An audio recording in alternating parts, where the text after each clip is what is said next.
Hello मेरे प्यारे दोस्तों साथियों, कैसे हैं आप लोग। आशा करता हूं आप बहुत ही मज़े में होंगे, ज़बरदस्त होंगे, दबंग होंगे।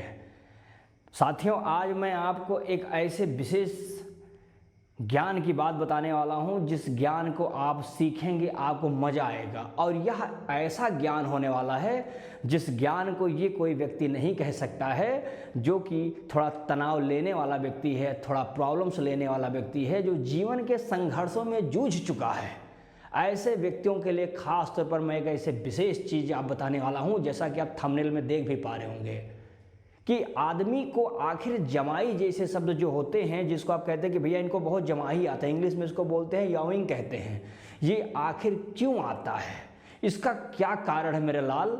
आज इस बारे में मैं बात करने वाला हूं आपसे दिल खोल के, क्योंकि इस बारे में जानकारी इसलिए मैं करना चाहता हूं कि यह जानकारी हर एक व्यक्ति को आनी चाहिए कि साहब कहीं ये मेरी कोई बीमारी तो नहीं है, कहीं कोई डिसऑर्डर तो नहीं है, क्या मैं बार बार जमाही ले रहा हूं सर, तो आने वाले समय में क्या मेरे लिए कोई इससे प्रॉब्लम क्रिएट हो सकती है या है प्रेजेंट टाइम में। ये तमाम चीज़ मैं आपको बताने वाला हूं। ये आप बहुत सतर्क से और बहुत ध्यानपूर्वक इस बात को मुश्किल से बेटा बस 5 मिनट आप सुनिएगा। 5 मिनट में आज आपको मैं ये सिखा दूंगा कि आखिर जमाई या यविंग क्यों होती है।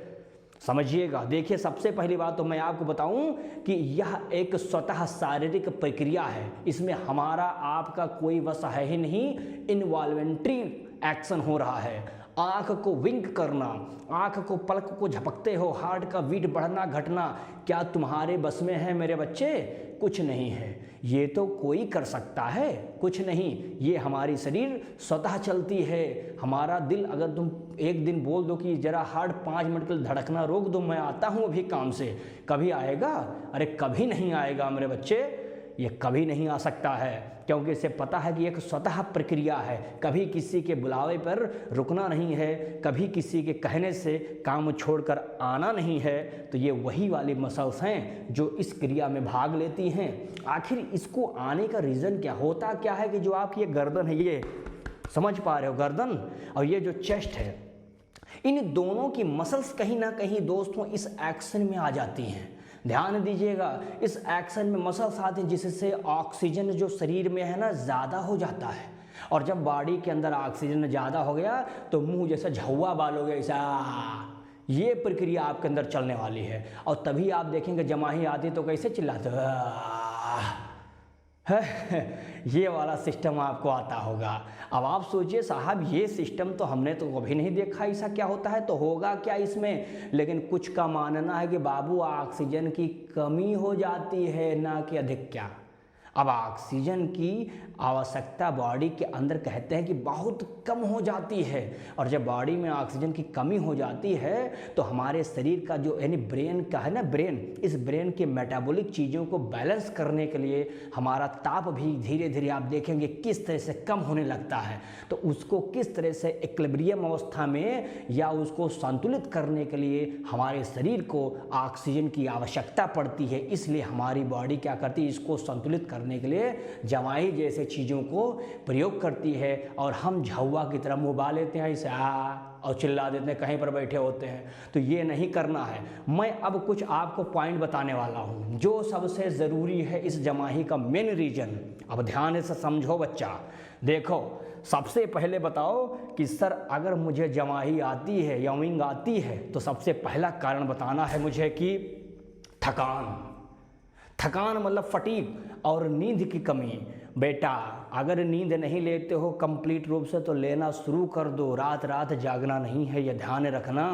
और जागो भी तो वो मकसद बता दो कि वो मकसद क्या है जिस वजह से तुम रात दिन नींद में एकदम खुले हुए हो। वो नहीं करना है। कंप्लीट रूप से नींद लीजिए और कंप्लीट रूप से अपने थकान को दूर करिए। यानी फटीग जो है, कहीं भी आ जाते हो, कुर्सी पे बैठ जाते हो, पहले तो आप सीधा बैठते हो 60 डिग्री पे, धीरे धीरे 180 पे पसर जाते हो। तो ये जो अवस्थाएं हैं ये बताती हैं कि बॉडी हमारी कंप्लीट रिलैक्स में नहीं है। तो उसको रिलैक्स कराओ, थकान को दूर करो और साथ ही साथ नींद को कंप्लीट करो। नहीं तो ज़िंदगी में बहुत सारे रास्ते बन जाएंगे नींद नहीं लोगे तो। समझ में आया ना। पूरा का पूरा शारीरिक आपका जो एक प्रकार से शेड्यूल डिस्टर्ब रहेगा भैया। तो डेली रूटीनिया तो अपना कम से कम सिद्ध करके रखो भाई साहब, समझ रहे हो तुम भी? हाँ समझ लो। दूसरा समझो भैया, ऑक्सीजन की कमी भैया कम से कम अपने शरीर में तो बनाए रखो। कभी कभी ऑक्सीजन की कमी हो जाती है, इस वजह से झौवा की तरह मुँह बाया जाता है, तो उसको बैलेंस करो। ऑक्सीजन कम से कम पूर्ण रूप से यानी कंप्लीट रूप से बॉडी में रखो। पानी कम से कम 4-5 लीटर पियो। अब दिन भर पानी पियोगे नहीं, गुटखा खाए रहोगे, मुंह में पचर पचर भाव के थोकोगे, बोलेगा कोई भैया कहाँ जा रहे हो, तो सीधे मुंह बातें नहीं कर पाते हो, इसे कहते हो अरे बस आ रहा हूँ थोड़ा सा काम फसा खवा, अब लग रहा है भचाक से भचक ना दूँ मुँह पे है तो वो जो भचाक से उगल देते हो, वो उगलो बाद में पहले ढकोसो कम से कम 2-3 लीटर पानी हर एक घंटे पे 2-2 घंटे में पियो पानी बेटा, ताकि ऑक्सीजन उसमें होता है बहुत, वो तो कम से कम शरीर में चला जाए, जमा ही तो ना आए। नहीं तो दिन भर बाहर रहोगे, मुंह पे पता लगेगा कि मंत्र पढ़ रहे हैं पंडित जी, वहीं पे मंत्र की तरह पे करे हो, इसमें पढ़े हो, गिर गए, ले मंत्र स्वाहा, तो वो नहीं होना चाहिए। तीसरा, बोरियत कम रखो भैया, जिस काम में दिलचस्प नहीं है उससे दूर रहो। पता लगा तुम एक अच्छे बायोलॉजी के मास्टर हो और तुमको किसी ने दे दिया साहब कंप्यूटर पढ़ा दो, अब तुम बताओ कंप्यूटर पढ़ा पाओगे? अरे चलो ठीक है, किसी के प्रेशर से तुमने कह दिया कि हम पढ़ा लेंगे, वहाँ पे तुम चले गए मुंह बना करके और कहा बेटा ठीक है आज हम बात करेंगे कंप्यूटर की, तो चलो आप लोग ओपन करिए अपनी बुक और कंप्यूटर की बात करेंगे। अच्छा ये चैप्टर माइक्रोसॉफ्ट, हाँ तो ठीक है बेटा माइक्रोसॉफ्ट बहुत अच्छा है, इसको पढ़िए, बाकी यार दिक्कत होगी तो मुझसे पूछ लेना। अबे दिक्कत तो ही है पूरी चैप्टर, अब बताए ही क्या? तो वो चीज़ जब दिलचस्प नहीं होगा तब कहीं ना कहीं ये तकलीफ देखने को मिलेगा। यानी जब दिलचस्प कम रहेगा तो ध्यान देना किसी कार्य में, आपका दिमाग बहुत इनएक्टिव चला जाएगा, सक्रियता उसके अंदर नहीं रहेगी, तब हमारा मुंह भड़ाम से खुल जाएगा, जवाही शुरू हो जाएगा, समझ रहे हो ना अगला, टेम्परेचर को रेगुलेट करना होता है भाई साहब। टेम्परेचर जो तुम्हारे अंदर है, देखिए शरीर के अंदर ताप को नियंत्रित करना बहुत ज़रूरी है। इस नियंत्रण को हम जानते हैं, ये हमारा जो ब्रेन होता है, अच्छा ब्रेन का जो ताप होता है इसको कहीं ना कहीं बराबर करने के लिए ही हम लोग जमाई लेते हैं, और इस जमाई के द्वारा पूरे बॉडी का जो टेम्परेचर खासतौर पे खोपड़ा का यानी खोपड़ी का ये बराबर हो जाता है, जिससे आप रिलैक्स महसूस करने लगते हो, ये ध्यान दीजिएगा। और अगला मैं बताऊं बच्चा, अन्य लोगों को देख करके कहीं ना कहीं आप भी आलसी हो जाते हैं। जिससे कहा जाता है कि अगर एक बहुत ही जीनियस बच्चा है, वो जीनियस बच्चा अगर 10 गजेड़ी के बीच में बैठना शुरू कर दे तो 11वें दिन मैं गारंटी लेता हूँ कि 11वां गजेड़ी वो बन जाएगा। संगत का असर ध्यान देना भैया, तो ऐसे संगति मत पलिए। और बहुत एक नालायक लड़का है और 10 जीनियस बच्चों के बीच में बैठाइए, 11 दिन बाद 11वां जीनियस लौंडा वही तैयार हो जाएगा, क्योंकि उसके पास क्या है, कंपनी मिल गई है। संगति का असर होता है बाबूजी, तो संगति का असर ध्यान रखना। अन्य लोगों को देख करके, जो कि एक सामाजिक प्रक्रिया है, उसी से थोड़ा बचिए, उन लोगों से दूर रहो जो मलिच्छ हैं, जो नालायक हैं, उनसे दूर रहो, ताकि शरीर में एक धनात्मक एक पॉजिटिव एनर्जी बने और मज़ा भी आए आपको। समझ पा रहे हो, ये चीज़ बहुत ज़रूरी है। आलस मत दिखाओ बाबूजी, यहीं आलस दिखाए तो ज़िंदगी साफ हो जाएगी, बिल्कुल ऐसे चूना की तरह होता है, जैसे चूना रगड़ा जाता है पान के पत्ते पे और सब साफ, ऐसा ज़िंदगी भी साफ। अगला देखो, लिखा है खून में CO2 की मात्रा। अरे भैया अगर आपके खून में कार्बन डाइऑक्साइड ही ज़्यादा हो गया तो तुम बताओ क्या करोगे, मज़ा लोगे? अरे नहीं ले पाओगे। खून की कमी हो जाए, उस खून में CO2 कार्बन डाइऑक्साइड ज़्यादा हो गया, बॉडी ऑक्सीजन की डिमांड कर रही है और मुंह बायो सब ऑक्सीजन स्वाहा की तरह सो गए। तो ये ज़रूरी है। अब ज़रूरी है साहब, ये कहाँ से है CO2?